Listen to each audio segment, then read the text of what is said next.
iyo ufite umuhamagaro ubuzi ko ari Imana izagushoboza ntabwo ari wowe. Hari ababikunda rero, hari ababishaka, abanabyirukira. Ndaguha urugero. N'ibicya intambara zaratangiriye mu ijuru.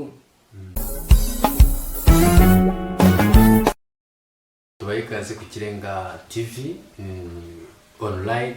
Nitwa Das Turirimbe. Murabizi ko tugenda tubaganiriza abantu bakabaha ubutumwa mukanyurwa ndetse mugashima n'Imana, mugabona ibindi bitekerezo mugomba kugendera mu buzima busanzwe. Nitwa Das Turirimbe, nkuko mbibabwiye tugiye kuganira n'umukozi w'Imana mushumba yitwa Bitonda Aloys. Ni umushumba muri ADPR Paroisse ya Muhoza, ni mu karere ka Musanze mu ntara y'Amajyaruguru. Mushumba, twabaye ikaze. Murakoze kuduha ikaze, Imana ibahe. Twabasuye rero turagira ngo tuganire by'umwihariko tugende tumenya urugendo rwanyu mu gakiza, uko mwatangiye. Muri make uratunyuramo mu mateka, hanyuma ngira ngo turagenda dukomeza n'ikiganiro. Murakoze, nkuko maze kubyumva nitwa Pastor Bitonda Aloys, nkaba ndi umushumba w'itorero rya ADPR muri Paroisse ya Muhoza, ariko kugeza uyu munsi wa none ndi mu kiruhuko cy'izabukuru. Nakiriye Yesu Kristo nk'umwami n'umukiza wanjye muri 70. Ntangira rero umurimo w'ivugabutumwa muri 73, niho natangiye kubwiriza ubutumwa bwiza bwa Yesu Kristo. Wenda mushumba tutabaciye mu ijambo, mutangira mwatangiye bya byose uri nka mwarimu w'umudugudu. Niba ubyibuka neza, wari umaze kuvuga umwaka, ariko watangiriye he ubundi? Aho natangiye ndi umuvugabutumwa, umubwirizabutumwa, ari mwarimu w'umudugudu. Naho ngaho natangiriye. Mvuka mu cyahoze ari komine Giciye, cyahoze ari perefegitura ya Gisenyi. Umurenge wari Murambi, uyu munsi wa none ni umurenge wa Jomba, mu karere ka Nyabihu, mu ntara y'Iburengerazuba. Hanyuma Imana irabahamagaye. Ubundi mutaratangira umurimo w'ivugabutumwa, cyane ko muvuze ko mwakijijwe muri 75 niba nibeshye. Hanyuma ubundi mbere ubundi ubuzima bwawe bwari bumeze gute?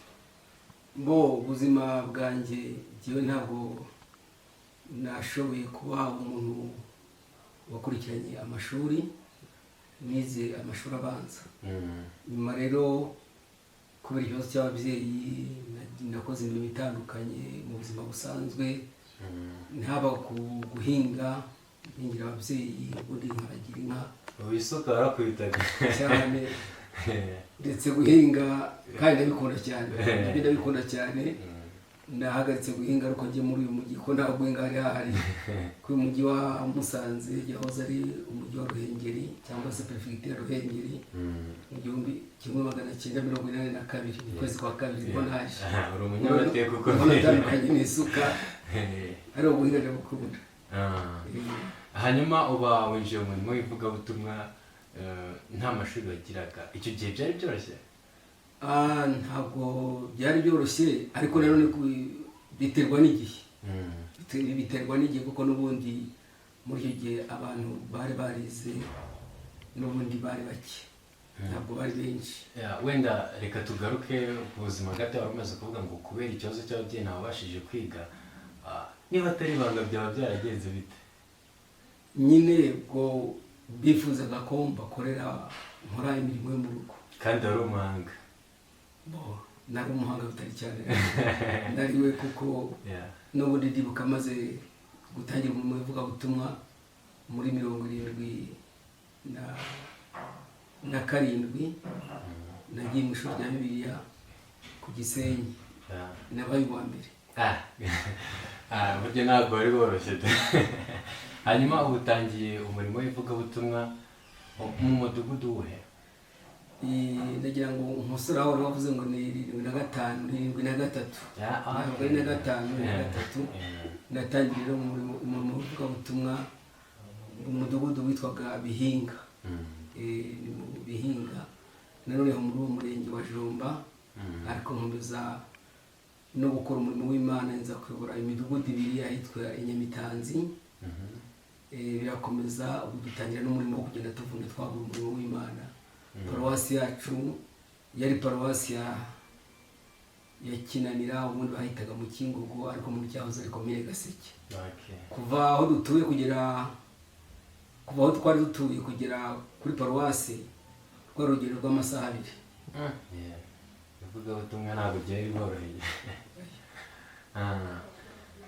Hanyuma wenda tutaraza muri iyi minsi ubu ngubu, aho wenda dushobora ukiri umusore n'ubundi muri iyo myaka, hari ka siporo wakundaga gukora?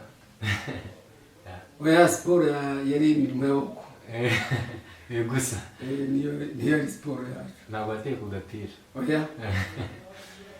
Hanyuma noneho ukomeza dusangiza urugendo, ubu utangiye gukora ivugabutumwa nubwo ritari ryoroshye mu buryo bw'imigendere, cyane ko mwakoraga urugendo rurerure mutangiye umurimo w'ivugabutumwa. Twatangiye umurimo w'ivugabutumwa ko numvaga nkunze gukorera Imana, ariko nanone muri ruhande ntabwo nemeraga responsibility. Ko natangiye ndi umufasha wa mwarimu ansaba kuzamufasha kuyobora umudugudu, ubu ndavuga mu mbere ya 73. Nawe urugendo rwe rwari hari amasaha 2 kugera ku mudugudu wacu avuye iwabo aho yavukaga.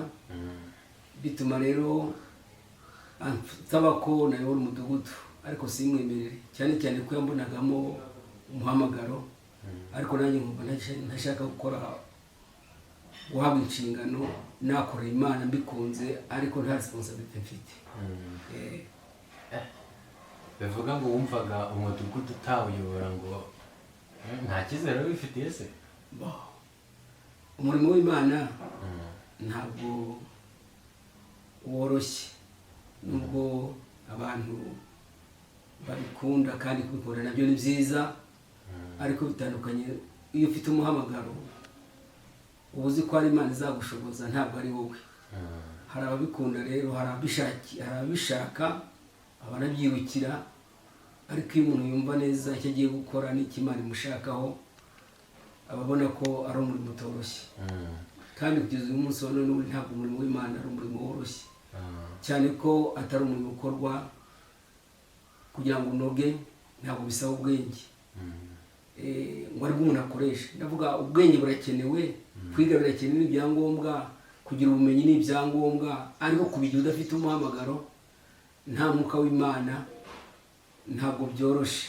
Kuko umuntu ukorera Imana agomba, icyambere agomba kuba yarakijijwe, yarabariwe ibyaha bye. Icya kabiri agomba kuba yarahamagawe. Icya gatatu agomba kuba ayoborwa n'umwuka w'Imana, kubera ko Yesu yaravuze ngo muzahabwa imbaraga umwuka wera nabamanukira. Ni umurimo ukeneye imbaraga z'Imana, ntabwo ari imbaraga z'umuntu.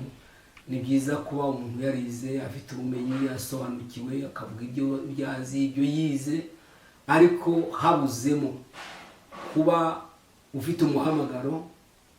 Wenda wabyigisha neza, wabivuga neza, ariko ntibigera ku mugambi w'Imana ishaka, kuko ijambo ry'Imana risunikwa nuko umwuka w'Imana arimo akorana nawe, na Yesu akagenda agufasha. Mu butumwa bwiza bwa Yesu Kristo bwanditswe na Yohana mu gice 15 ku murongo wa 5, haraho yabwiye abigishwa ngo kuko ntacyo mubasha gukora mutamfite, kuko ishami ritabasha kwera imbuto ritari ku muzabibu, niko namwe mutabibasha, ntacyo mubasha gukora mutamfite. Utari kumwe n'Imana rero wakora bisanzwe nk'uko abantu bakora ibindi, ariko ntibyatanga umusaruro ukwiriye. Reka duse n'abasubira inyuma nanone muri 73 ugutangira umurimo w'ivugabutumwa. Icyo gihe wageraga umufasha? Oya, nari umusiribateri kuko narongoye muri 75. Waratangiye umurimo? Naratangiye. Dusangize ku buzima rero bw'icyo gihe, ukuntu mwebwe mwajyaga gutereta, ukuntu wabonye umufasha, byari byose bisa n'ibyakuvunnye? Ntabwo byabura kuvuna, kuko n'ubundi twumvaga dukeneye cyambere gushaka umufasha ukunda Imana, uwo muzasangira urugendo. Kandi nanone ubona afite uburyo, afite umutima wo kubaka, akaba ari umuntu ukunda umurimo nk'uko nakubwiye ko nakundaga umurimo wo guhinga n'ubu kandi ndacyawukunda uretse ko ngeze mu zabukuru numvaga nyine n'umufasha nyine uza nawe uzakunda umwuga wo guhinga kugira ngo tuzamure urugo. urumva ko ntabwo iwacu twavukiye mu cyaro ibintu by'ubucuruzi ntabyo twari tuzi, cyangwa se umuntu avuga ati ndangiza amashuri mfite diplome nzashaka akazi muri leta. urumva ko umurimo wari uguhinga. yego uramubonye ugira amahirwe usanga nawe yubaha Imana cyane kuko nari muzi ko n'ubundi yari aho ku mudugudu aho natangiriye nyobora kandi twari duturanye. ubwo duhite dufata n'akantu kavuga ngo ese ushingiye ku buryo wagenderaga ushobora no gutanga message ku bantu cyane cyane b'abasore nsigaye numva muri iyi minsi ngo urukundo n'amafaranga kuba warize ntabwo amafaranga twayashyira ku ruhande, no kuba umuntu yarize ntabwo twabishyira ku ruhande, ariko si byo by'ibanze. ntabwo ari byo by'ibanze. niyo umuntu akunze umuntu kubera ko amukundiye amashuri cyangwa se amukundiye ko afite amafaranga, icyo gihe ntabwo azaba azanye uwo akunda, azaba azanye icyo akunda. icyo akunda rero ni amafaranga. niyo mpamvu usanga rimwe na rimwe ngo zisenyuka, kuko niba ari amafaranga yashakaga iyo amaze kuyashyikira yumva wa wundi atakimukeneye. icy'agaciro ni amafaranga, cyangwa se amafaranga nanone yaza kubura cyangwa bayabuze, yaba ari umusore yaba ari umukobwa. niba aragiye gushaka umusore kubera ko afite amafaranga, igihe amafaranga azabura ntabwo azaba akiri umugabo, kuko ni nkaho yarongowe n'amafaranga. ntabwo yarongowe n'umusore kubera ko amukunda, ko yamwitegereje ngo arebe imico ye, ingeso ze, ko abanze gutekereza ati ese twarwubakana kugira ngo rukomere tuzatere imbere. n'uwuhe n'uteye ati mbese n'uwafite ye karite ze n'izihe. icyo nashingira kuko nanone umuntu agomba kubitekerezaho, kuko urugo ni umushinga ukomeye.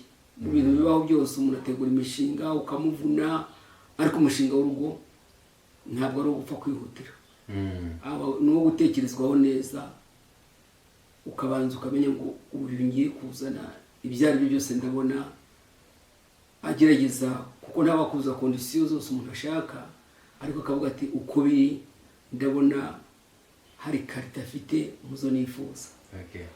ngira ngo wenda reka duhite twigarukira mu gihe noneho kivuga butumwa. uba utangiye ubutumwa, Imana iguhaye umufasha mwiza wifuzaga mukora umurimo, hanyuma mwaje kuva aho mwabaga gute muza mu mujyi gute? ni birebire cyane. ni ukuvuga ngo umaze kumuzana tubyaye umwana wa mbere niho nagiye mu ishuri rya Bibiliya, nigayo umwaka umwe. murangishije kwiga umwaka umwe, umwaka wa mbere, numvaga nari nifuza gukomeza ariko ntibyankundiye.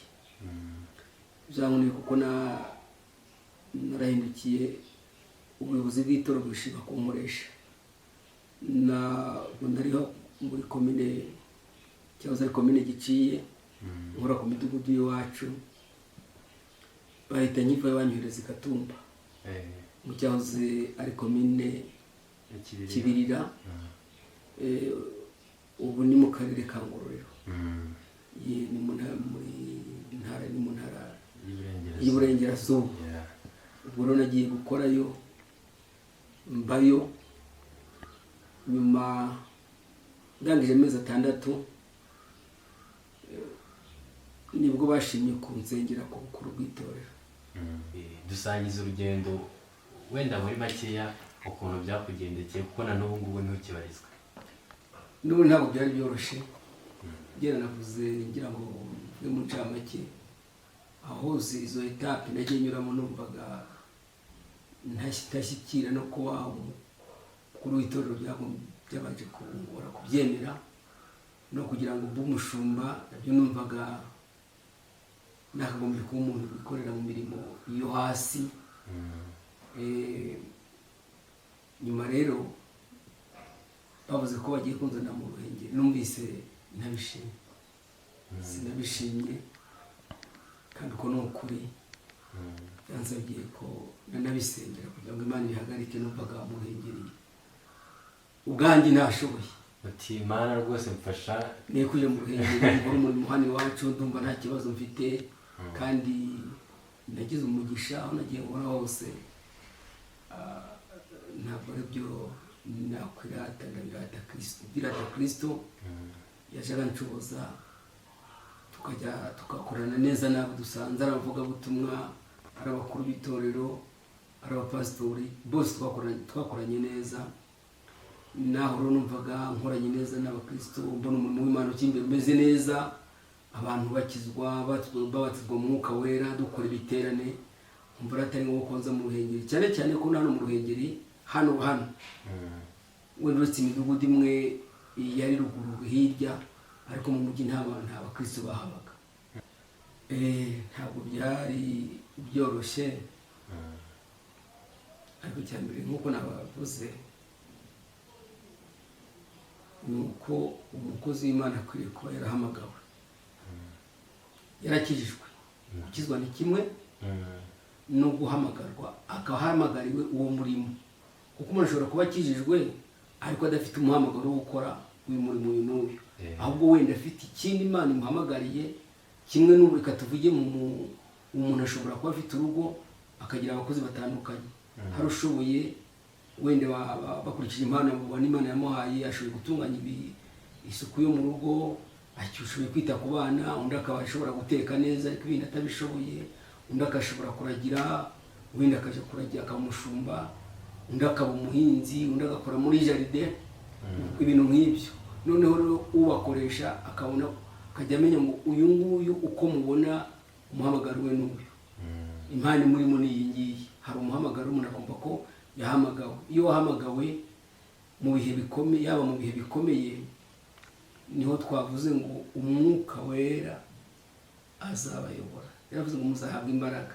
Nuko uhabwa imbaraga ugahabwa n'ubushobozi.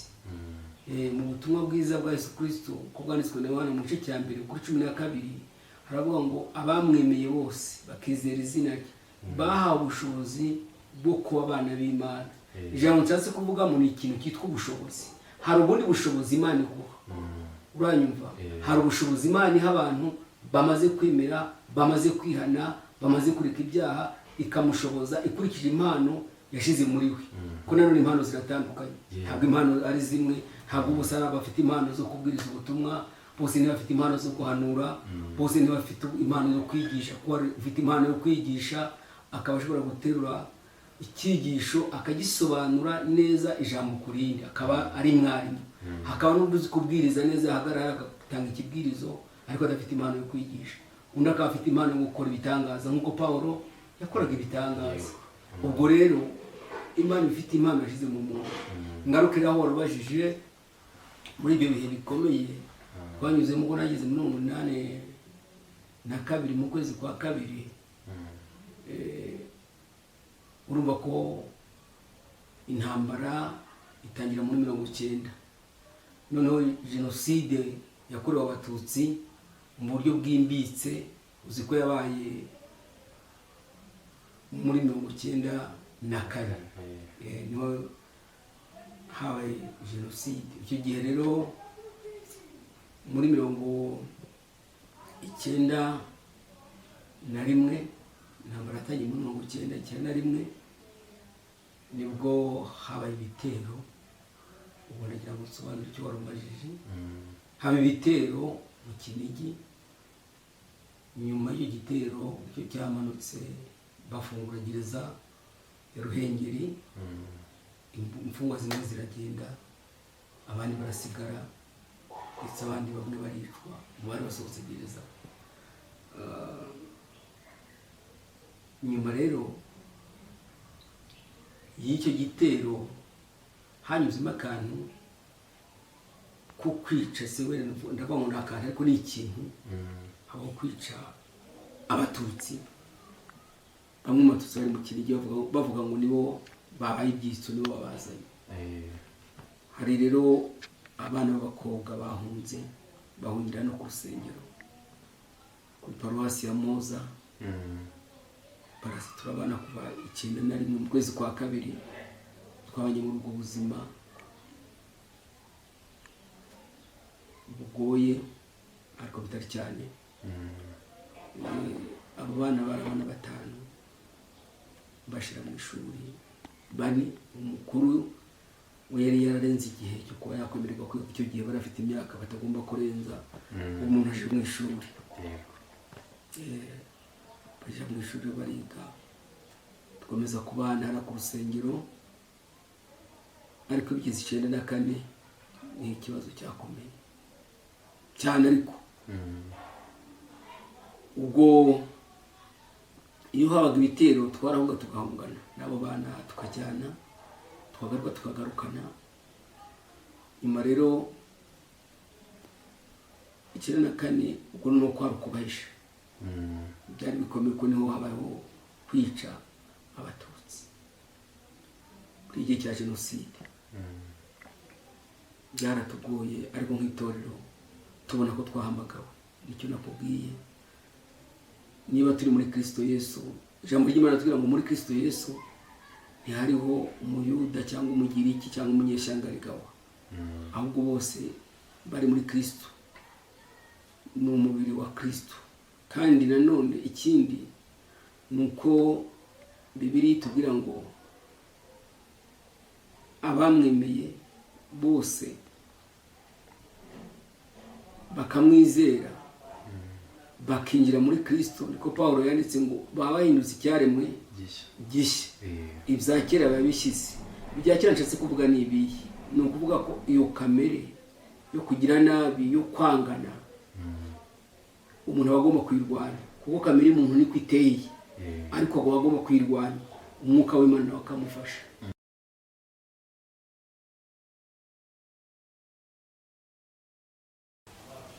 Kuri Bukane icyo gihe ntabwo mubizi, nta rusengero rwari ruhari.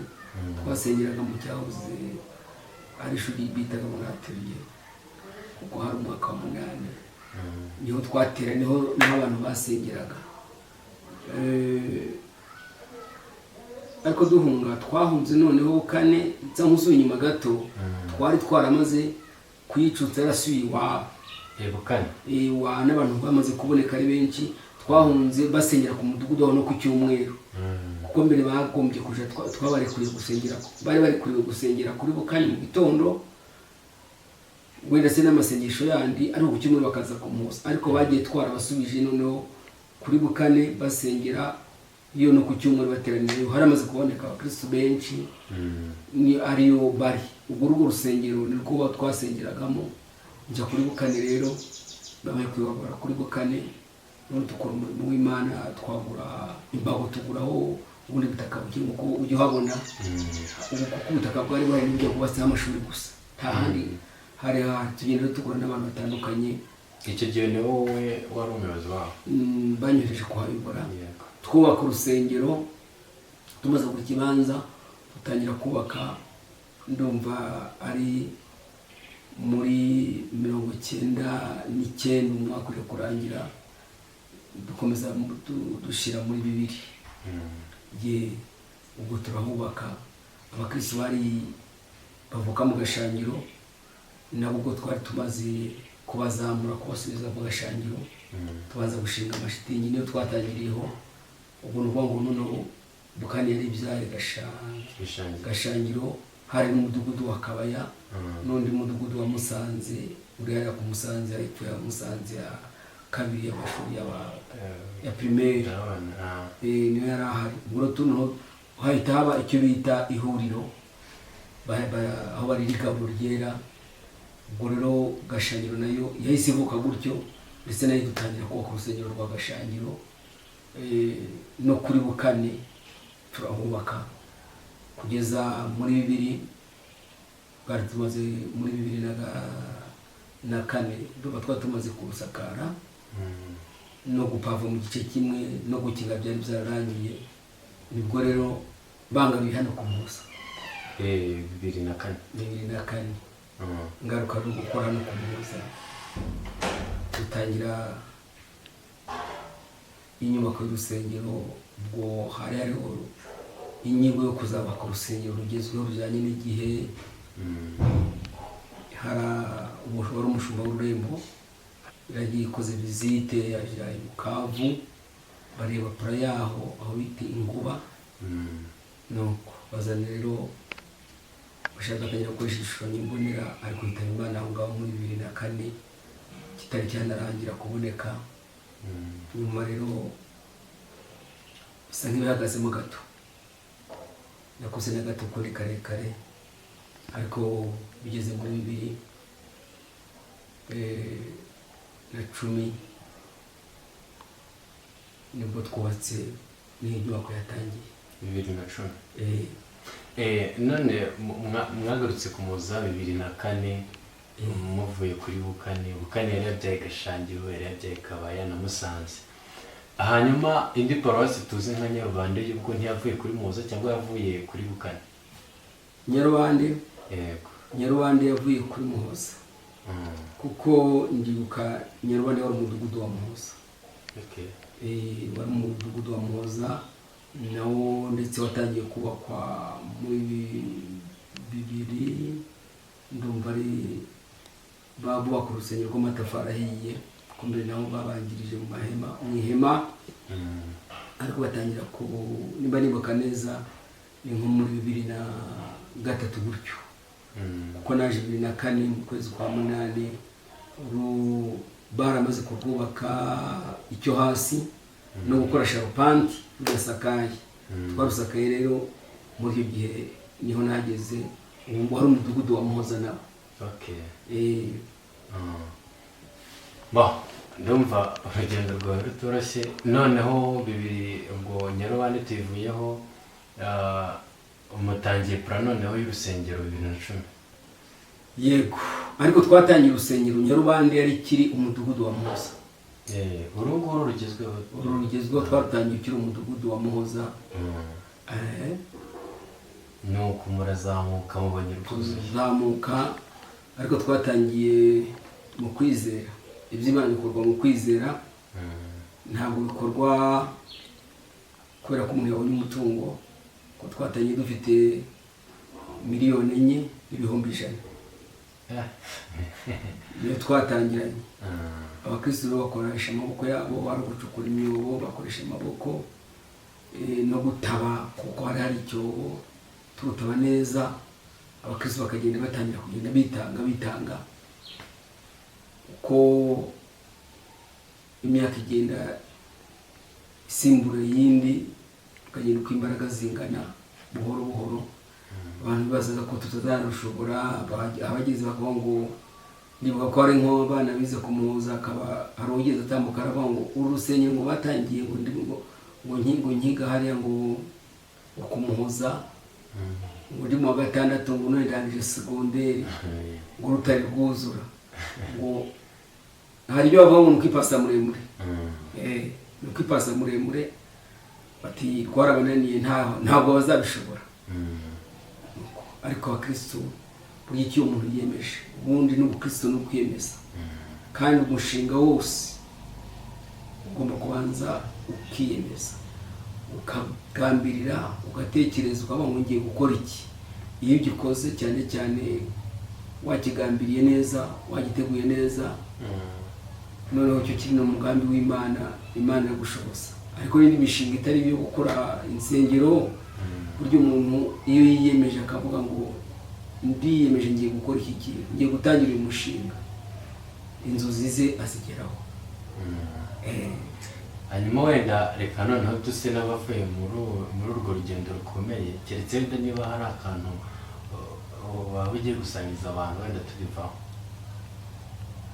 kuberanye ku bijyanye n'urugendo nyine rwo kubaka urusengero se cyangwa se bya bindi byose by'amateka twahereyeho nk'akantu waba uri kwibuka tutakomojeho nyine kafasha abantu ndumva byese twagiye tubivugaho kandi icyo ni nko gutsindagira cyane.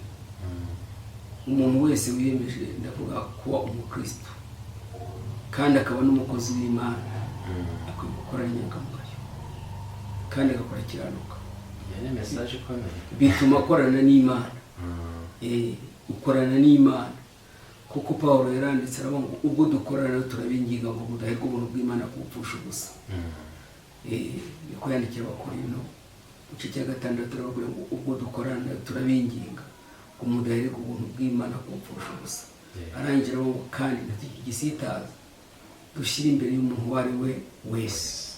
Niba ukorera Imana yego birashoboka ko umuntu ashobora gucumura ariko atabigambiriye bikaza n'impanuka, ariko umuntu agomba kugambirira kwiyemeza. Kanongere kandi mvuga iki ngiki, ubukristo ni ukwirwanya. Ukwirwanya uravuga uti bishatse kuvuga iki? Nuko kamere y'umuntu ikunda ibinyuranye n'iby'Imana ikunda. Umuntu ushaka kwinezeza, uranyumva? Umuntu ushaka kwinezeza ni nko wumva abantu bavuga ngo ngomba kurya ubuzima ngo nkiri mutoya, mbese ngo akanezeza umubiri naho yaba atari byiza, nawe umutima umwereka ko atari byiza akumva ariko agomba kunezeza umubiri. Noneho rero tunavuze kwirwanya no kurwanya umubiri wawe, no kurwanya kamere yawe. Ubukristo no kurwanya kamere yawe kuko ushaka umubiri ushaka kunezeza. Kuko n'ubisi wavuye kandi umubiri kundi wawe wavuye mu butaka kandi uzasigara mu butaka, ntabwo uzaje mu ijuru. Ariko ubugingo umuntu w'imbere, ku muntu harimo umuntu w'imbere n'umuntu w'inyuma. Umuntu w'inyuma rero niwo mubiri, niyo kamere ishaka kunezerwa. Niyo Pawulo yavuze ngo ibyo umwuka ashaka nibyo kamere yanga, kandi ibyo umwuka ashaka ibyo kamere irarikira nibyo umwuka yanga. Birahabanye rero. Ni nacyo gituma umuntu ukorera Imana akwiye kwitanga agasaba za mbaraga twavuze. Yesu yavuze ngo muzahabwa imbaraga umwuka wera namanukira. N'ijambo riri muri Zekariya Imana yabwiye tumye kuri Zerubabeli, yaravuze ngo si kubw'amaboko, si kubw'imbaraga, ni kubw'umwuka wanjye. Uwo mwuka rero niwe ushoboza abantu.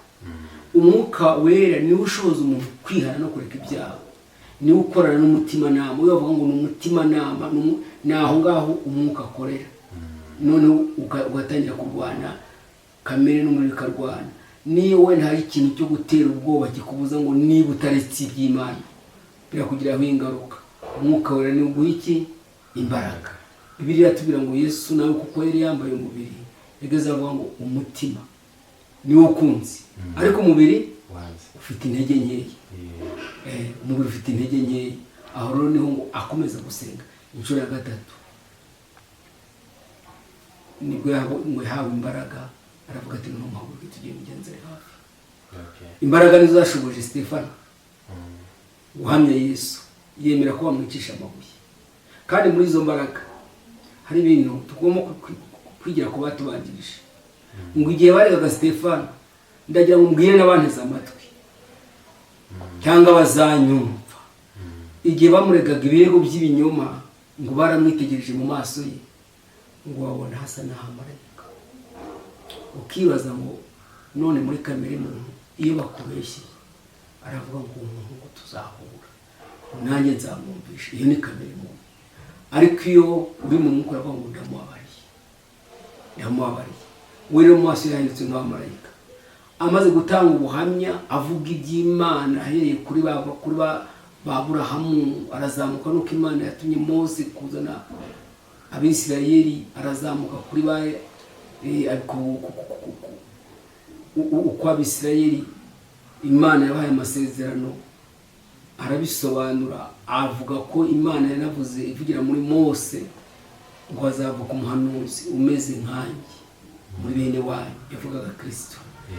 Ibyo byose Stefano arabisobanura. Arangije arababwira ati rero kambabwire, arahamya aravuga ati murabizi ko mugiye kugera ikirenge mu cy'abasokuruza wanyu bishe abahanuzi n'abavuze kuza ko bamukiranutse. None nanjye murashaka kumwica ngo bazaberanywe n'uburakari, bazaberanywe n'umurakari ngo ngo nimutera amabuye agomba gupfa. ariko icyo nshatse kuvuga ni iki, ndacyari ku mbaraga z'Imana no gukorana n'Imana. Bamuteye amabuye ngo ararangarira mu ijuru riramukingukira ngo abone umwana w'Imana ahagaze iburyo bw'Imana ishobora byose. Icyo yakoze, abamwicaga abamuteraga amabuye yaravuze ngo ntubabareho iki cyaha, abasabira imbabazi. Ese nkubaze n'undi wese unyumva, ninde wagira imbaraga zo gusabira umuntu uri kumutera amabuye ngo ntumubabareho iki cyaha, ngo umubabarire? Ariko ijambo ry'Imana ryo ridusaba ngo abarenganye mubasabire ntimubavume, ngo kandi mugahore guhora n'ukwanjye ngo nicyo uzitura. Niko ijambo ry'Imana ridusaba, abo ngo abarenganye mubasabire. Niyo mpamvu ahantu akomeje kwinsita cyane ko umuntu witwa umukristo aba akwiriye gusenga Imana akabana nayo, kandi akabana nayo mu buryo bw'umwuka. Wa mwuka yavuze ngo nzabohereza umufasha wo kubana namwe ibihe byose. Ni nacyo muri ubwo buzima twagiye tunyuramo kugeza kuri uyu munsi, naho tutabura kugira intege nke, ariko nicyo cyadushoboje ni umwuka w'Imana. Yego, n'Imana twakoranye nayo. hanyuma noneho nyuma y'urwo rugendo rutoroshye mukoze umurimo w'Imana, musa sinzi ukuntu ndabyita, ariko noneho igihe kiragera biba ngombwa ko babaha ikiruhuko cy'izabukuru. Icyo gihe noneho wenda nari ndi mu rusengero, wabonaga abakristo batabyumva neza. Wowe buri ahantu wabaga uri wabitekereza gute, wabyumva gute? Uko nabyumvaga, mu ruhande rumwe numvaga bimbabaje, ndavuga ku by'abakristo kuko ariko undi umuhanda bikanezeza, kubera ko ngiye mu kiruhuko cy'izabukuru abakristo bakinkunze. Icyo ni ikintu cyiza, ariko nanone ntaho bakwiye gukunda umuntu cyane, kuko abantu bose ni abakozi b'Imana. ntawe ugira ubukonde, tuba twarasimbuye kandi natwe tuba tugomba gusimburwa. Natwe tuba tugomba gusimburwa. Niba wari uhari simbizi cyangwa niba ari kubyumva, ariko naragutse ndababwira ngo niba bankunda, nabwiye ngo niba mwankundaga mwari mukwiye kwemera ko njya mu kiruhuko cy'izabukuru. Ndababwira ngo aho bigeze imbaraga zitangiye kuba nkeya. Ibanga byari nuva navuze ni ibanga ry'umwuka wera, ko baravuga ngo Yesu yaravuze ngo bafite inzara n'inyota byo gukiranuka. Rero kandi ijambo ry'Imana ubundi ni umutsima utera imbaraga, ni amazi amara inyota, ni itabaza ritumurikira. Ibyo byose biri muri Bibiliya. Niba rero uri umukristo uba ukeneye gukomeza kurya ijambo ry'Imana, umuntu w'imbere atungwa n'ijambo ry'Imana, noneho inyuma agatungwa n'ibyo kurya bisanzwe, kandi byose bikeneye kugaburirwa. Ntabwo rero twakumvira umubiri. Noneho kandi Pawulo yaranditse aravuga ngo nubwo umuntu w'inyuma asaza, subiza icyo kibazo warubajije, ngo ariko umuntu wacu w'imbere ahora ahindurirwa kuba mushya. Yashatse kuvuga ko imbaraga z'umuntu zigenda zishira, zikamubananya. Aho yasimbukaga ntajwe kwasimbuka, zikamubananya. Ariko mu by'ubukristo izo mbaraga zo mu mutima zose zikiriho. Niba yararwanyaga icyaha aracyakirwanya, niba yarangaga ikibi aracyacyanga. Ntabwo urabona ngo ubwo nshaje ngo noneho ngo nakwikorera ibya, ahubwo niho arushaho gucaha no kwanga ikibi. Ubwo rero ibanga ryanjozaga ni iryo ngiryo. Mvuge wenda ikindi ni uko hari abantu baba batese ko tubona wenda wari ugifite izo mbaraga, nacyo wari unavuze kauje muri nibature.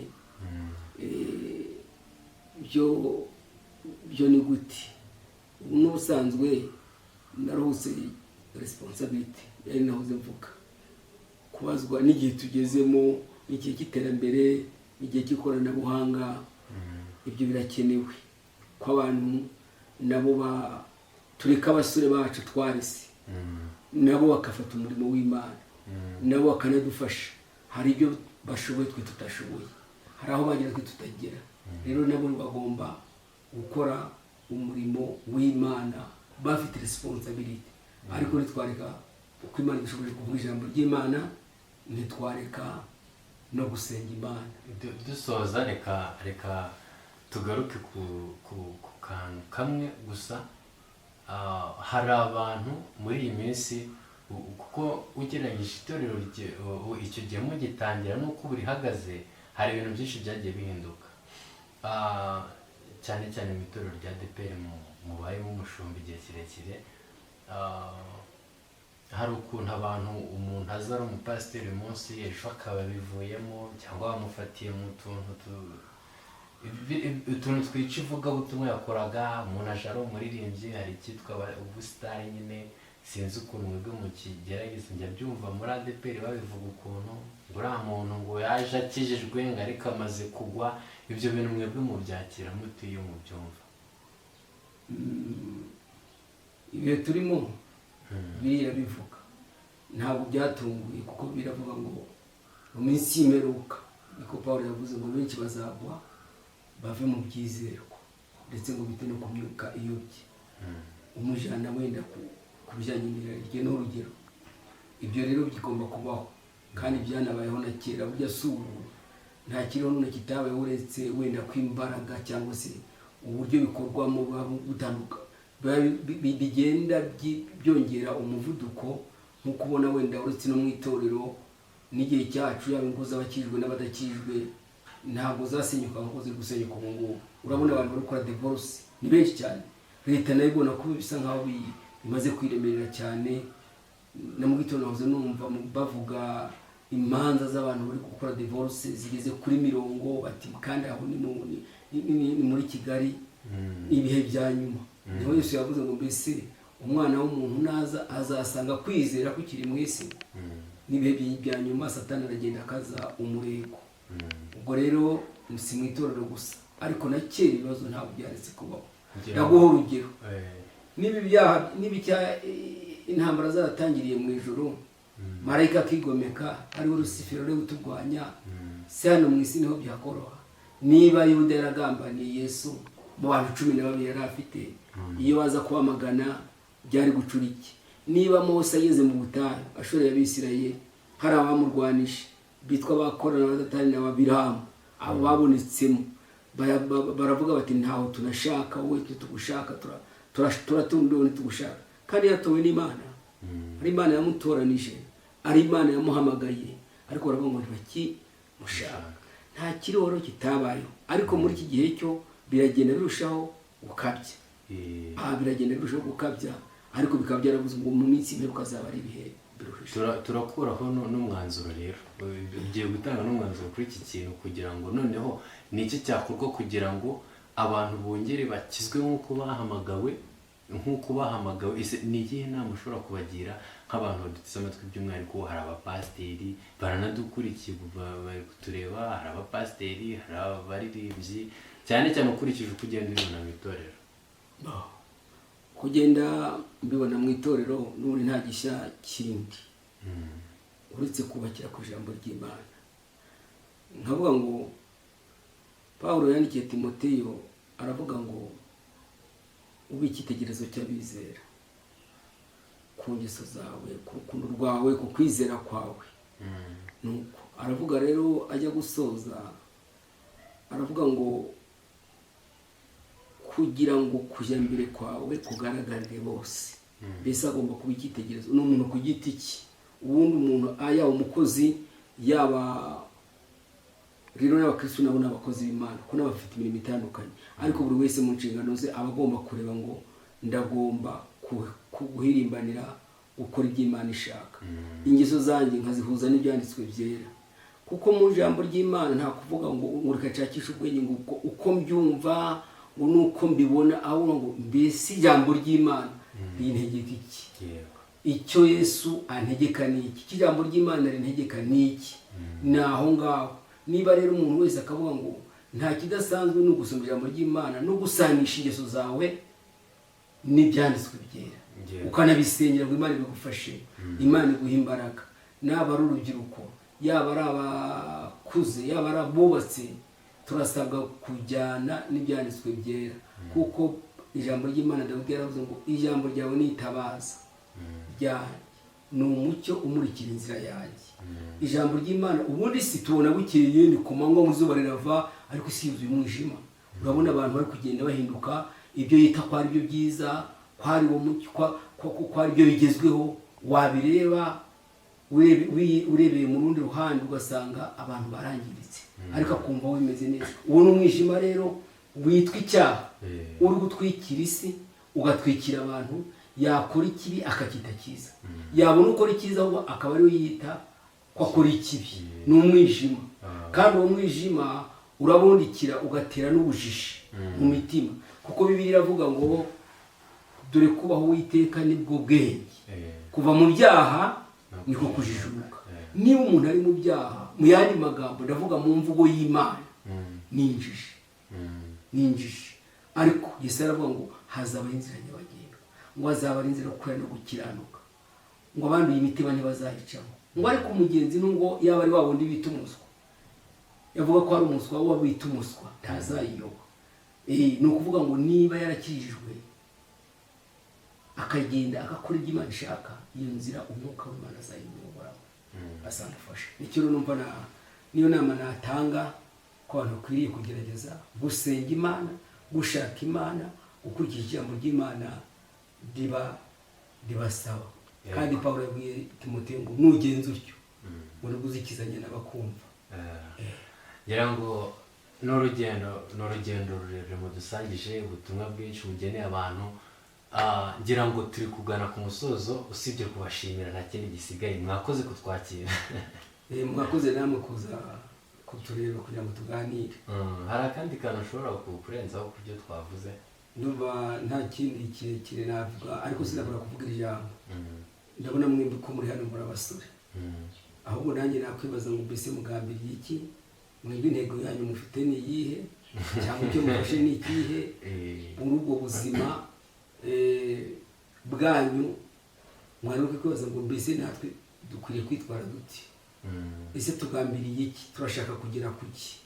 Dukwiye gushaka ubwenge, tugashaka ubuhanga, tugashaka ikoranabuhanga, ariko ubuhanga bw'imbere ni ukubana n'Imana. Kandi ntitureke kuba intwarane, dutwarane kwiga kugira ngo twiteze imbere na hano mu isi. Tuzamura igihugu nitwe tugomba kucyubaka, tuzamura imiryango yacu, tuzamura itorero, turishyigikire, tuzabe mu abakozi b'Imana, Imana yishimira. Natwe tuzabona ingororano, ntidukunde iby'isi gusa, cyangwa se ngo dukunde gukora iby'Imana tubibemo, kuko hari n'abandi babaye abanebwe badashaka gukoresha amaboko yabo, badashaka kwiga. Nubwo njye ntizo si uko kwabaye kurangara kwanjye cyangwa kutabishaka, byatewe n'igihe twari turimo icyo gihe. Ariko umuntu agomba gushaka kwiga, agashaka kuba umunyarwanda muzima, akaba umukristo. Kandi ubaye umukristo muzima ni nawe umunyarwanda muzima, niwe uzubaka igihugu, uzakigira umumaro. Nicyo nabasaba, nicyo nakongeraho. Uhereye kuri mwebwe tuvuganye, namwe mufate ingamba zo kwiteza imbere mu buzima bwanyu. Ndatekereza ko mutari mwubaka, muracyari ingaragu. Umukiri ingaragu rero muramenye mutazigaragura mu isi, ahubwo mukigaragura mu isi, ahubwo muzaba abantu bashaka kuba mu by'Imana cyane, bibabemo. Ariko mukorere imiryango yanyu, mukorere igihugu, mukorere itorero. Murakoze. Imana ibahe umugisha, nicyo mbasabira. Turabashimiye.